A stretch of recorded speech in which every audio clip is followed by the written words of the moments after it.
العواصف الرعدية تحيط بهذه الطائرة وهي من طراز 747 بوينغ، وهي تظهر هنا بصدد الاتجاه نحو مصيرها المشؤوم في أفغانستان، ولكن الطقس ليس العامل الوحيد الذي أدى لسقوطها. وزن الطائرة يمكن أن يؤثر في مسار طيرانها، ويجب تركيز وزن المواد المشحونة عليها بما يتوافق مع محورها لتحافظ على توازنها، وفيما لو تحركت المواد المشحونة فإن ذلك يمكن أن يفقد الطائرة توازنها.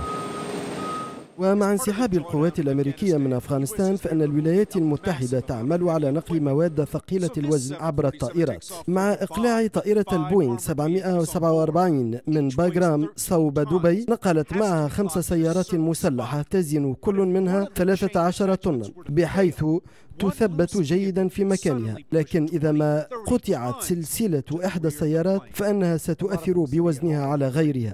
قد يتساءل المسافرون في المستقبل عن اختلاف هذه الطائرة عن أي طائرة يمكنهم ركوبها.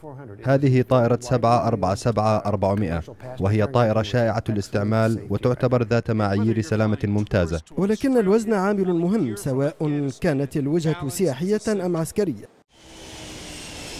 وحتى حين نقلت الطائرة من النوع ذاته مركبة فضائية تابعة لنازا، فإن وزنها لم يتعدى 227 طنا، ولكن في الرحلات العادية يمكن للوزن مع الركاب وأمتعتهم والطعام المقدم إليهم أن يصل وزن الطائرة إلى 360 طنا. وتصل دقة شركات خطوط الطيران لدرجة أنهم يضيفون عددا من الكيلوغرامات في فصل الشتاء ليأخذوا بعين الاعتبار الأحذية والمعاطف الشتوية الثقيلة.